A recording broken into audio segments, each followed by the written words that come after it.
This menu settings guide for the Sony ZV-E1 will help you to master the camera. By the time you get to the end of this video, you're going to be a Sony ZV-E1 ninja. When you press the menu button, this is probably one of the first screens that you're going to see on the Sony ZV-E1. And there's a lot here, so we're going to come back to this, but this is really, really important. Now here's a super quick tip. If you press the FN button, you can cycle down through all the menus super quick. Yes, the actual screen is touchscreen, but it's kind of small, so it might be a little bit fiddly. So if you want to quickly go to each section, then press the FN button and you will go down. And that leads us to our first section, which is the shooting section on the Sony ZV-E1. There's lots of good stuff inside here. And please remember, if you do get, what the heck was that? Just pause the video and go back. This is going to be really easy to follow along. So we're on image quality and recording. So if we push to the right, then we get our file format. So pressing the select button, we're going to have different options inside here. So we have XAVC HS4K, XAVC S4K, down to HD, SI, and 4K and SI HD.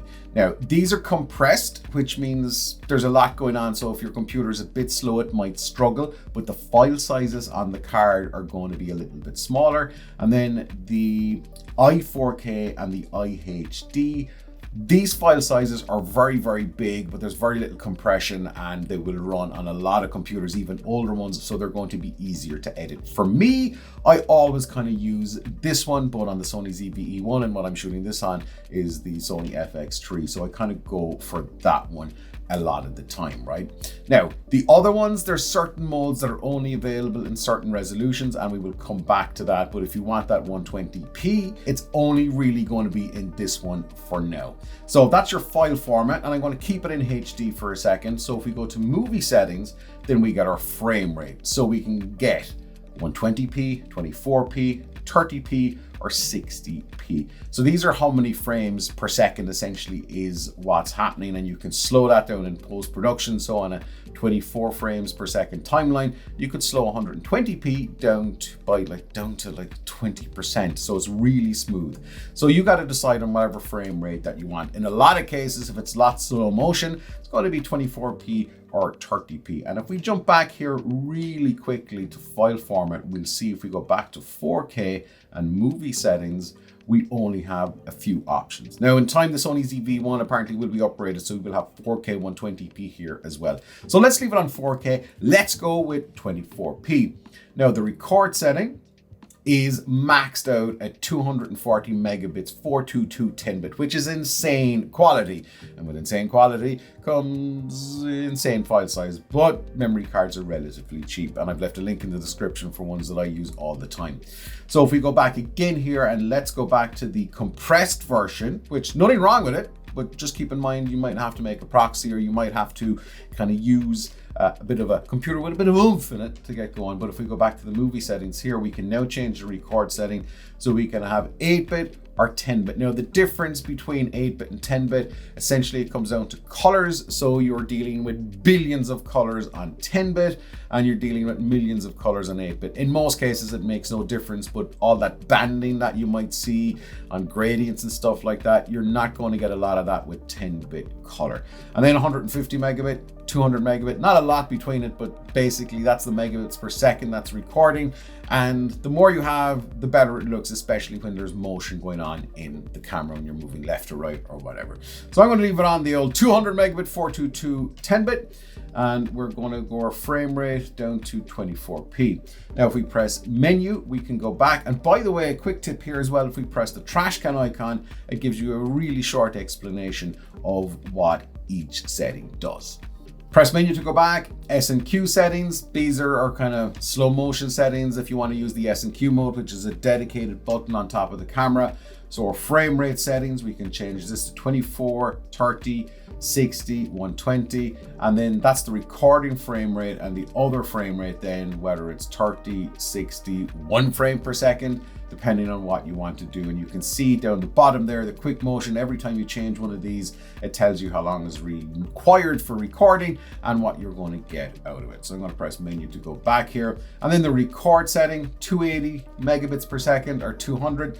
If you've got memory space, then go all in. 10-bit, 280 megabits, boom, because it's the best quality. With a camera like the Sony ZV-E1, get the best quality. That's what you're paying for, right? Our time-lapse settings. So time-lapse, we all know what a time-lapse is. So we have our frame rate settings here. Similar kind of vibe, whether it's 24p, 60p. Keep in mind 60p, you can slow that down in post as well, depending on the timeline that you have. And then the interval time, how many times a second, or every 4 seconds, every 5 seconds, every 1 second, there's going to be a shot go off. So depending on what type of time-lapse you're using, if it's slow moving clouds, for example, maybe 5 seconds is enough for the clouds to go boop, boop, boop. Yeah, anyway, you get the drift, right? So experiment with, depending on what you're shooting, but experiment with the interval.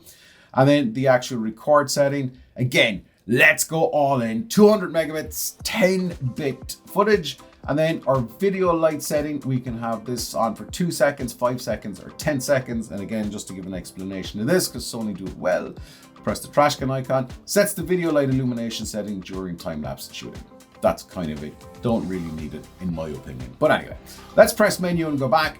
And then we're on our log shooting setting. Because this is a beginner's walkthrough, log is probably the furthest thing from your mind, and S-Log 3 and all of that kind of stuff. But if you want to enable it, we can turn it on. And then we have our color gamut, which is, there's our S-Log 3, Cine, or S-Log 3, S-Gamut 3. So generally, if you're using log, it's going to be Cine.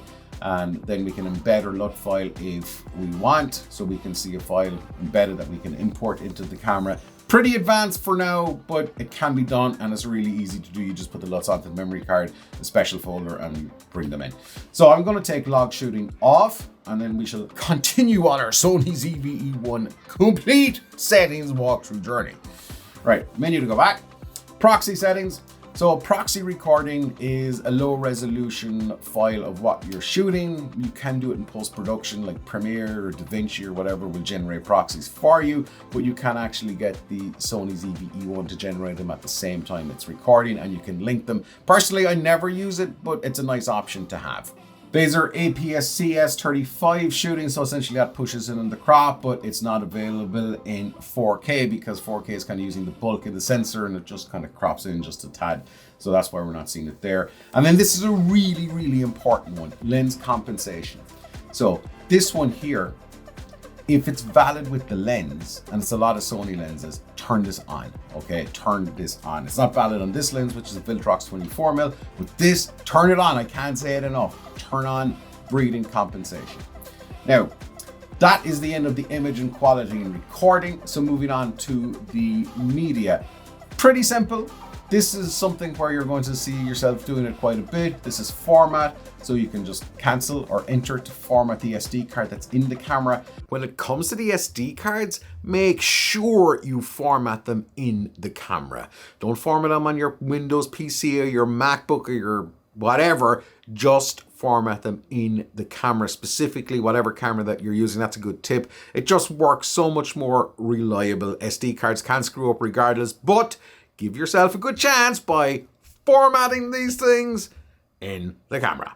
We can recover our image database if needs be, and we can display media info so we can see what's on the card here. Let's press menu to go back, or you can just thumb back and then file. So write serial number and then the file settings. If you want to distinguish your Sony ZV-E1 footage from other cameras that you might have, it's really good to jump in here and go title name settings.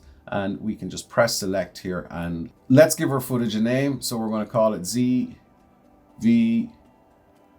Just keep pressing the button to get it. And then we go up here to our numbers, ZV-E1. And then let's press OK. And then let's press OK here. So now our footage is actually going to be called what we've just said. So if we change it to title, we can now distinguish your footage. It's all going to say ZV-E1. And if you want to make this a little bit cleverer, let's just put in a little symbol here so we can separate everything out just a little bit more. Let's press OK. Press OK. And there we go, ZV-E1, and then the actual file name. So this is a really clever way to see your specific ZV-E1 footage. And then just press menu to go back. Shooting mode. So this is where some of the good stuff really is in the Sony ZV-E1. We have a couple of options here. So we have manual exposure where you full control. You have shutter priority, where you put in the actual shutter speed into the camera and it does more or less everything else, including the aperture. Then you have aperture priority, which will just allow you to dial in whatever aperture you want and the camera will adjust the shutter speed automatically. You have program auto, which is going to do everything automatically. And then you have intelligent auto, which I never really use it, but it's up to you. But it'll have a look at the scene and it'll give the best settings based on what it thinks it should be. And then at the bottom here, we have MR1. This is where you can set up your own memory recall. So let's say you have a slow motion mode set up, you can set it to your memory and you can just bang it in wherever you want. And it's a really fast way to recall the settings. So that's camera set memory there. So we can put any of these in here and then we press OK and we lock it into a particular memory 1, 2, 3, or M1, M2, M3, M4. Those are ones that are actually on the memory card. So if you've got whatever memory card in, they're going to be always on that unless you format it. So 1, 2, or 3 is probably a good way to go. Now, let's keep going here. Shutter silent. This is kind of self-explanatory. Silent mode settings, silent mode on, silent mode off. We can target function settings, so the aperture drive and autofocus, whether it's standard, not target, or silent priority. I just leave it as standard. Then the release without lens. Essentially, the shutter will fire when you don't have a lens on here, if you want, for whatever reason. And then the anti-flicker set. So if you're ever shooting like a TV or a laptop, sometimes you might get a flicker. So this variable shutter allows you to adjust by turning it on and then going variable shutter set. So all we got to do then is we can adjust ever so slightly. So you can see it there in the bottom left. That's adjusting things. So depending on what you're shooting, you can remove the flicker quite easily. Audio recording, right, you want to be heard, okay, for most part. So audio recording is on or off. Audio record level, the Sony preamps are really, really good. So I always suggest, if you're just using the on-camera mic, bring it down, or any mic, just bring it down just a tad, 10, 11, 12, and you should be pretty good. The audio out timing, live or lip sync, this is where you can actually leave it on live. Then the wind noise reduction, if you've got the little wind muff on the Sony ZV-E1, it's probably no harm to leave it on auto, but have that on if you're out and about using the internal mic. Alternatively, if it's a bit too much, just turn it off. Then the microphone directivity, there's a word I don't think I've ever said. So the microphone on the Sony ZV-E1 can pick up audio from all around. So it can do it automatically, it can just do from the front, it can do all directions, or it can do from the rear. So depending on what you're doing, you might just be talking to camera all the time. It's probably best to have that set to front. If you're talking from behind the camera, have it to rear, or if you're going to be going back and forth, maybe have it in all directions. I found auto is a bit kind of hit and miss right now. It takes a little bit of time sometimes to actually decide where you are. So if you're going to always be in front of the camera, just leave it at front. The mic direct select setting, auto front all directions. Okay, so if you have these on a shortcut, these are what's going to be there. And then if you have like an audio shoe mic, like Sony do a lot of those, you can plug that in there. And then if we go down timecode preset, so you can start your timecode at a specific time and you can reset, you can cancel, or you can go okay. The user bit preset, the exact same. Then on our timecode run, if timecode is something that you're never going to use, you can ignore these, but essentially we have a rec run or a free run. Let's press the trash can icon, you can see. So the rec run, the timecode counts up only while recording, and it continues to record on the timecode of the last recorded movie. Or the free run, regardless of the device operation, the timecode is continuously counted up. So if you use timecodes a lot, you know exactly what to do here. But for most folks, beginners, this is a setup that you're probably going to go, I'm never going to use timecodes. And that's okay, but it's a good feature to have. Righty, steady shot. So we have a couple of different options on the steady shot in the Sony ZV-E1. We have none. We have standard, which isn't really worth much. We have active, which isn't bad. And then we have dynamic active. So active and dynamic active both crop in just a little bit. So keep that in mind. I have found dynamic active to be really, really good. However, there is a fairly big crop on it, but just keep that in mind. You'll know as soon as you turn it on because it crops in instantly. Then the steady shot adjust, you can have auto or manual. So if you have it on manual, then you can decide the actual focal length of your lens if you want. And then the framing stabilizer, essentially once you turn this on, and if you're using one of the little AI gimmicks, then it sets whether or not to automatically perform framing. So the subject being tracked is fixed in an arbitrary position in the frame. Now, moving on to zoom. This is a really, really important one. I've got mine set to clear image zoom. And always have it on clear image zoom if it works with the lens. And keep in mind, clear image zoom doesn't work in dynamic stabilization. So optical zoom only, clear image zoom or digital zoom. Never use the digital zoom because the quality gets really bad really quickly. The clear image zoom allows you to kind of zoom in 1.5 times regardless of the actual lens. It can be just a prime lens with no zoom. If you have clear image zoom on, it doesn't lose any quality. It's amazing how it works. So always have it on. If you just want a little extra, I don't know what kind of voodoo Sony have done, but it's amazing. Next up is the step zoom magnification. So we've 1.5, 2, or 4x. Always good to have these options, turn them all on. So essentially what happens here is when you use a step zoom, the magnification, then the zoom lever speed, whether it's slow or whether it's super fast, depending on what you want to do. Maybe have it at super fast. So we have two settings here, standby and record. So let's say you're framing your shot, maybe you just have the zoom speed there to go in and out, and then on the record it might be a little bit slower, but you do you on zoom settings. The custom key Z speed. So this performs settings related to the zoom speed on the T and the W. So those zoom operations on the little rocker. And then the remote zoom speed.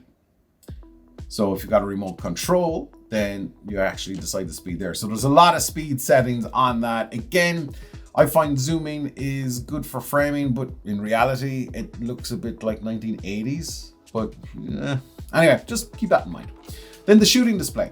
Right, so there's a lot of options that we have on the actual shooting display. So this is what you see on the back of the actual screen or the front of the screen when you're looking at it. So our grid line display, this is actually on screen whether we want it on or not. Always a good idea to have it on. It will help with your framing. So we can have the rule of thirds grid, which are all the lines. We can have the square grid or the diagonal and square grid. I think for most folks, even if you're just starting out, the rule of thirds grid is really, really good. Anywhere there's an intersection on those lines, yeah, go for it. And then the emphasized rec display, then you can emphasize the movie recording status. So for example, once this is on and we actually press record, we can see the red line around the screen. So we know it is on and it is recording. So at a quick glance, you always know that you did press record. This is super useful, so make sure you've got it turned on. The marker display, you can actually have different types of markers and you can set up your markers whichever way you want, whether it's a center marker or an aspect marker or a safety zone, guide frame. Then in a lot of cases, you probably won't even need these, but especially if you're just starting out, but it's good to know. So product showcase set, if you turn this on, anytime you hold something up to the Sony ZV-E1, it's going to focus on what you're showing it instead of anything else, which if you're doing a lot of product videos, then pretty good to have. And then the focus level set, so whether we want a lot of defocus or we want a little bit of defocus, depending on what you're wanting. Then inside in the rest of the shooting options here, we have the cinematic vlog set, which once we turn it on, it gives us those lovely little black bars top and bottom, which is, if that's your thing, then great, you can do it in post as well really quickly. And if we push to the right, we have different looks, clean, chic, fresh, mono, and then if we go back up, a Cinetone, which is from Sony Cinema line of cameras, specifically designed around the Sony Venice cameras, and it's designed for amazing skin tones and very little work in post-production. It's kind of ready to go. And then if we go into a Cinetone, we can change the mood, gold, ocean, forest, but in a lot of cases, I think gold is quite good. And then the autofocus transition speed, if we want to change that around, then we can just go up and down on this one. So H, medium or low. Again, medium M is probably the best way to do it. So in a lot of cases, I'm turning cinematic vlog set off. Self timer, do we want the 3-second self timer before we get going? So there's going to be a countdown, 3, 2, 1 before the actual camera records. And then do we want to do it only once or do we want to do it repeat all the time? Depending on what you're doing, maybe you want to ready yourself, psych yourself up, I never use it, but nice to know that it's there. Auto framing settings. This is new on the Sony ZV-E1. This uses artificial intelligence to kind of track you around the screen and whatever like that. So if we go in here, we can turn it on. And then the framing operation mode, we can do auto start, we can start with tracking, or we can do auto start 15 seconds or 30 seconds. Probably just best to leave it on auto start. And how all of this works is on the crop level. So it actually, the camera pushes in on the sensor a little bit. So you do lose quality, even if you're shooting in 4K. So we can have a medium, a large crop level, or a small. Small is probably where it's at, medium maybe, and full, you're probably going to lose too much. And then the actual tracking speed. So is it going to be slow tracking? Is it going to be fast tracking? You decide on that. And then the movie recording or streaming, is there a crop or do not crop? So this sets whether or not to crop movies to be recorded on the recording media, which is fair enough, I guess. And then the HDMI output, so if you're recording somewhere else, we'll say it through like OBS or whatever, is there a crop or do not crop? Is it the original kind of file that you're actually spitting from HDMI out? Or again, same here, crop or do not crop on the final recording on the card. Just before we get to exposure, if you've been getting any value out of this video so far, if you've learned even one thing about your new Sony ZV-E1, it would really help me out if you would hit the subscribe button on the channel, so that helps me make even more epic Sony ZV-E1 videos. Right, onto exposure. Right, exposure. So auto slow shutter, turn it off. So essentially the camera can slow down the shutter in low light scenarios, which can mean your footage can get a bit janky really quickly. I tend to leave that off. Then the ISO, this is how bright or dark the sensor goes. So there's kind of dual ISOs on the Sony ZV-E1 on this sensor. So it's 800 or 12,800 if you're on S-Log 3. So once you get the 12,800, it stops being noisy and looks really clean again. And then the ISO range limit. And again, sorry. So if we want to change the ISO, we can just jump in and we can move it around as we want. So there is my keyboard. You can leave it on auto depending on what you're doing. And the ISO range limit. So the minimum ISO, so as low as it will go, and then the maximum. Now you can push this all the way up to ridiculous numbers, but it gets really noisy. But in my scenario here, I have it at 12,800. So it can never go above 12,800, which is the second ISO on this dual base ISO on the Sony ZV-E1. The exposure compensation, if your ISO is set to auto, you can make things brighter or slightly darker, and you can go up in 0.3 of a step or 0.5 of an exposure step. And then the exposure standard adjust. You can adjust this, but even the camera will go, look, you don't need to adjust it really. So it's an option if you know what it is and need to use it, but generally I've never used it in any Sony camera that I've had. Let's go to metering. So metering is kind of essentially kind of where the camera is pulling all its light data in from, what's the light source coming from. So we can have it on multi, we can have it just in the center, so it's going to expose more so in the center. We can have a standard spot, we can go left or right, the spot can be large or standard. Then we can have the entire screen average, so it's going to look at the whole screen to kind of get an average exposure. And then we can have a highlight option as well. In a lot of cases, multi or center is going to be good enough for most folks. And then face priority in multi-metering. Essentially what this does is it's going to have priority on your face. So it's always going to expose for your face, or it's going to try and expose for your face as best it can. And then the spot metering point, whether it's center or the focus point link, one or the other. On the white balance is really, really, really important because it can make your footage look really weird, or it can make it look really professional, depending if you screw it up or not. So white balance here, we can have automatic white balance, which is good and it works really well. However, if it gets it wrong, your footage can look, as I said, a bit janky. So you can have daylight, shade, cloudy, incandescent, fluorescent, warm white, cool white. There's so many options here. Or you can just go to yourself here in the Kelvin one and just dial it in, so we can push up or push down. So we push left or right to get here. 5500 is a good daylight white balance setting, and then once it's set there, it's always on that. So you might never need to change it, depending again on what you're shooting. So the priority set in automatic white balance, is it standard? Is it ambience? Is it white? Standard is good enough. And then the shockless white balance. So if the white balance changes in auto, does it do it really fast or does it do really slow? And depending on what you're shooting, one or the other might kind of suit you better. However, just do the white balance manually. I always say 5500 is a great starting point. Then the color and tone, the derange optimizer will optimize any kind of gradients and stuff like that. You can leave it off. Sometimes I find it's best if you leave these things off. Creative look, you have different creative looks. So you can all, again, these are, I don't know anyone who uses them. You might have a need, but I always leave it on standard. And then your picture profile. This is where the real kind of the goodness comes in. So we've a whole load of different picture profiles. Probably the one I think if you're shooting a lot of people, the best one to do is PP11, which is, if we push it to the right, that's that S semitone. I tend not to change these settings for running gun scenarios, and they're good to go. And these ones are your own LUTs if you want to import them to see how they might look, especially if you're doing log shooting. So I'm going to leave this on PP11. And then we can select LUTs if we've got log shooting on, and then we can manage our user LUTs. If all of this sounds double Dutch to you, then don't worry, no need to stress. But again, it's good to know that this is here, and we can import and we can edit our LUTs once we've got them on an SD card. Soft skin effect. Now, you might need it. I don't, because I've got beautiful soft skin.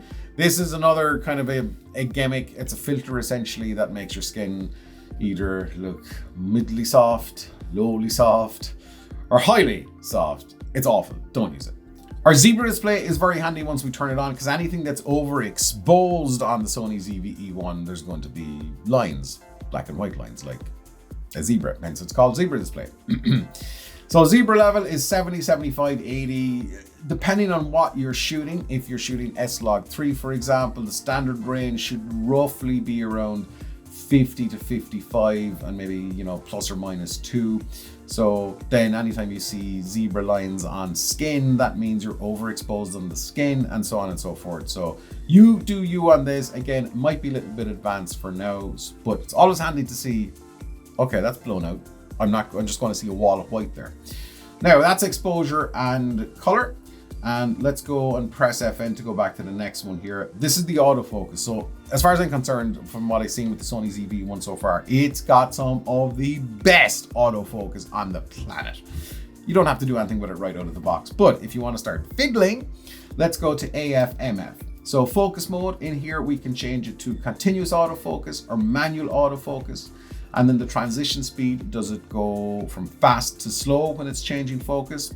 See what you like best. Fast might be a little bit too digitally, and something like 2 or 3 might be fast enough for what you're doing, but it's going to be a bit more cinematic. And then how sensitive is the actual autofocus? So is it always locked onto your face or whatever you're focused on, or is it responsive where it's going to constantly change?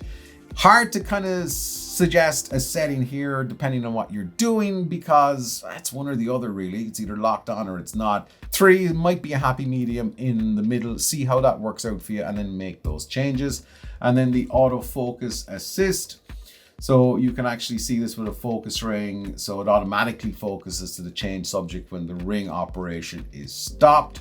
So you can help the autofocus if you want. So you can turn this on or off. Again, if you've got a lens with a focus ring on it. Focus area. So is it a zone? Is it wide, which is most of the screen? Is it a spot? Wide is good enough, I think, for most folks. And then the focus area limit. Where is it going to be? Do we want all of these other options as well, like center fix, a spot, medium, expand spot, if we want all of those. And then if we go back here, we have all those extra ones that we just put in. Focus area color. So if you want to see what's in focus, it's either white or red. I would recommend red because it's just easier to see, especially in daylight. Point of focus does not circulate. Circulate, I tend to leave this on does not circulate. Seems to work really well. And then the autofocus frame movement amount, whether it's standard or large. Standard in a lot of cases is going to be absolutely good enough. Subject recognition. This is bonkers. If you're new to cameras, this is going to blow your mind. So let's go into subject recognition. Number one, most importantly, let's have this on. The recognition target. So what are you pointing the camera at and what are you saying? Listen, if you see a human, focus on it. If you see an animal or a bird, then we can have priority on animals or priority on birds. Push left or right. So animal, bird, insect, car, train, aeroplane. It's crazy and it works really, really well. In a lot of cases, human is good enough. So if you've got this on a custom key, it does narrow down the target to be selected. So you can select maybe just human and animal or bird or insect or whatever you want to take on or take off. So if you're using that function, if you're kind of going to be selecting only a few things, maybe depending again where you are, then dig in there. Right, left eye select, should it be on auto or should the camera find the right eye or the left eye? Maybe, you know, depending on what you're doing, auto is absolutely fine. So if the camera actually recognizes, should it put a little box around you or whatever you're shooting? I think leave it on. So it's an extra piece of confidence that you know the camera is actually after finding that. In face memory, you can add faces to it. So the camera will prioritize your face or whoever's face actually in the shooting that you're doing, which is bonkers. So you just take a picture and off you go. Then our focus magnifier, if you're kind of jumping in here to refine the focus, you can see by pressing select, we can go in and we can go out really quickly. And then the magnification time, is it on screen for 2 seconds, 5 seconds, or no limit? And the initial focus magnification, let's say we want to start zoomed in, we're automatically in there at 4x, so we can refine our focus if needs be. Peaking display. This will show you what's in focus and what's not. Peaking level, whether it's high, mid, or low, and the peaking color, red, yellow, blue, or white. Again, white might be hard to see, so either red or blue is always a good one. So anything that's in blue, you know it's in focus, which is really useful if you're doing manual focus.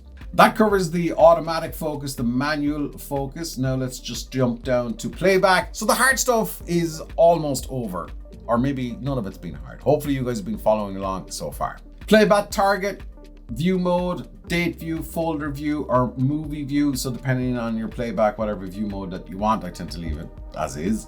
So the magnification, enlarge the image, the initial magnification, or the enlarge the initial position. So focus position or just in the center. Then we can protect some images from being deleted. So we can select protect.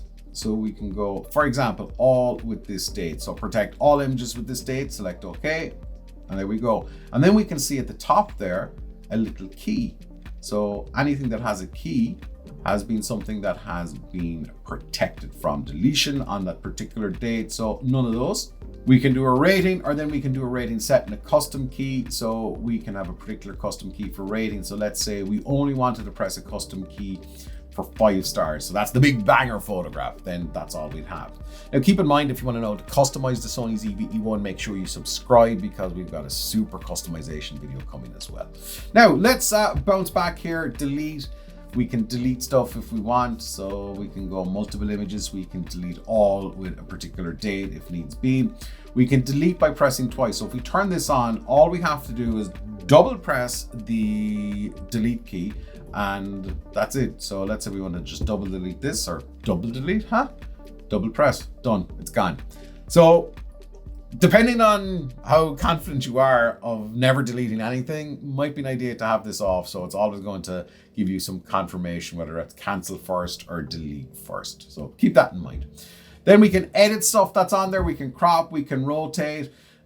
We have our photo capture as well if we want. So you can take something off of this. Let's say if we want to take a still, we can absolutely take a still and then push down and then it processes a still if we want.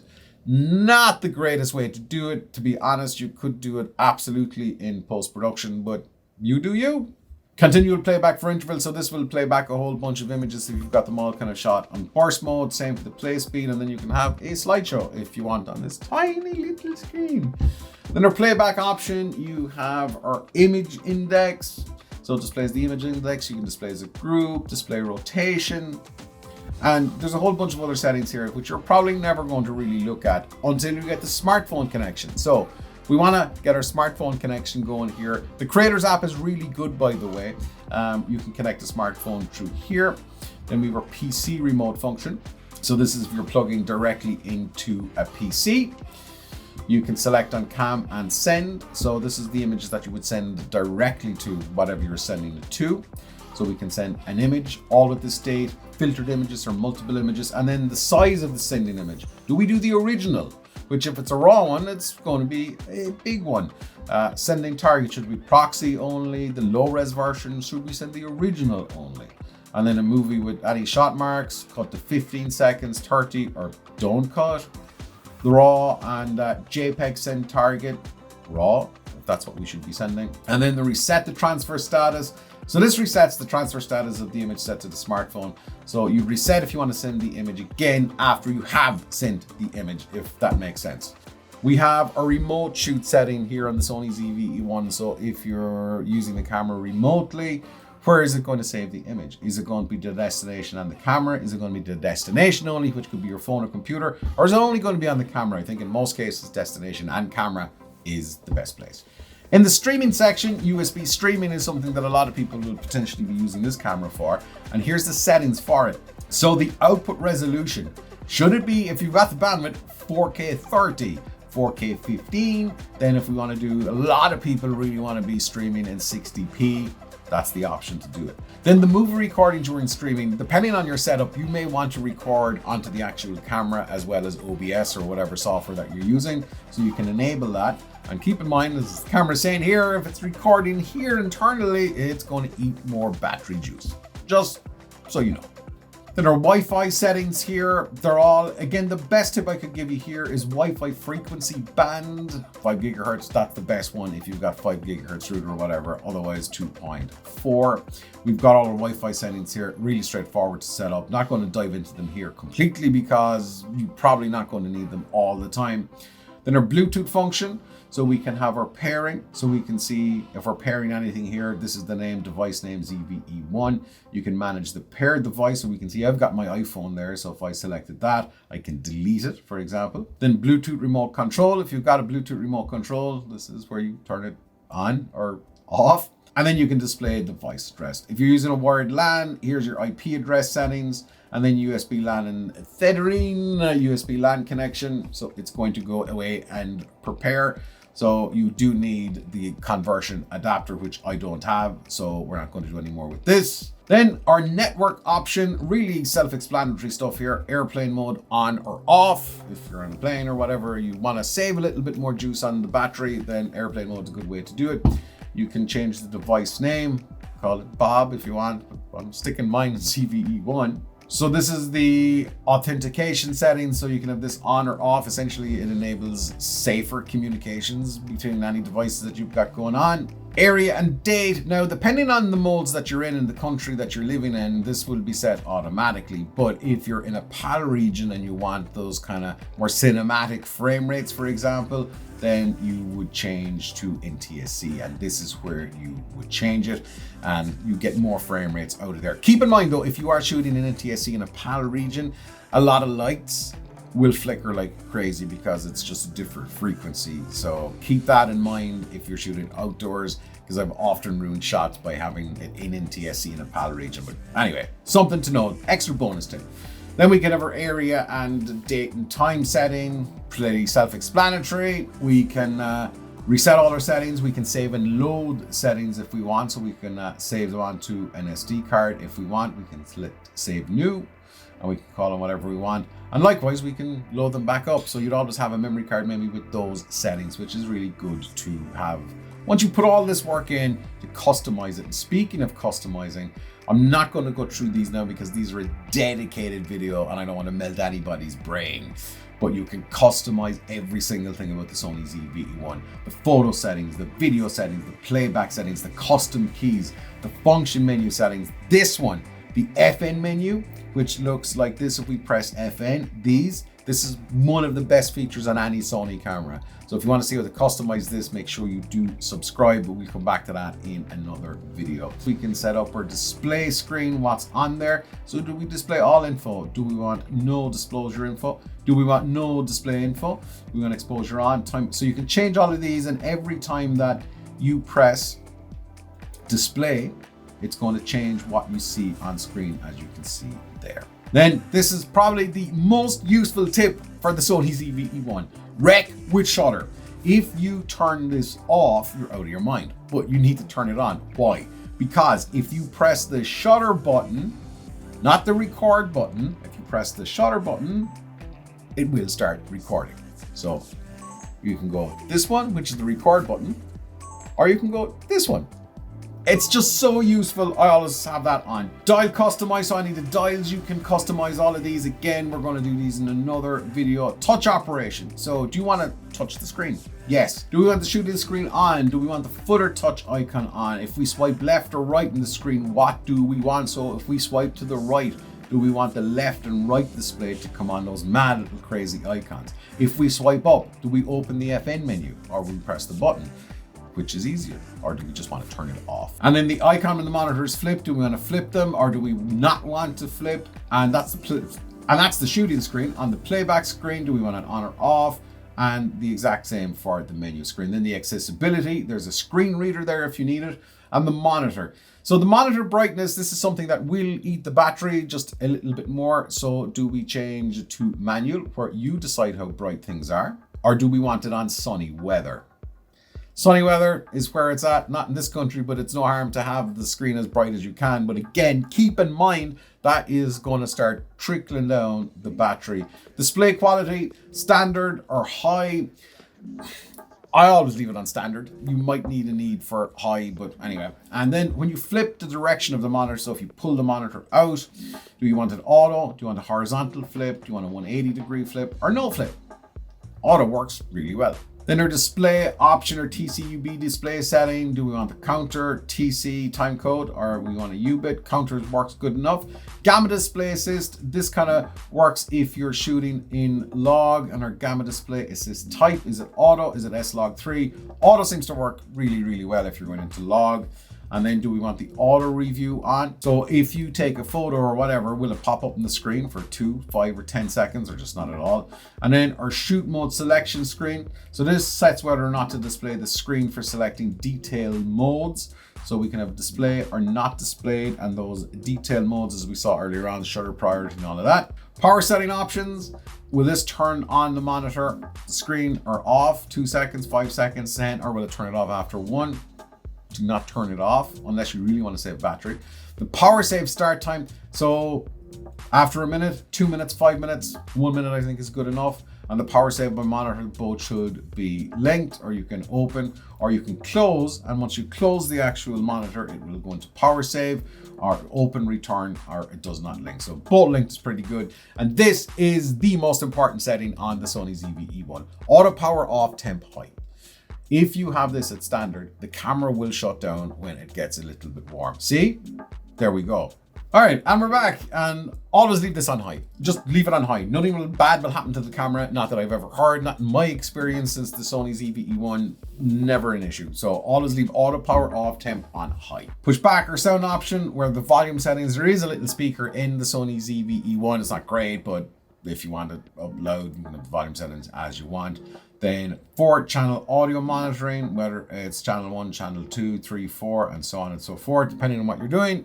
A lot of people, if they're just starting out, may never need to do that. And then audio signals, on all, shutter only, or off. These are the little thingy-jigs. These are the view meters up the top when you go da da da da da da.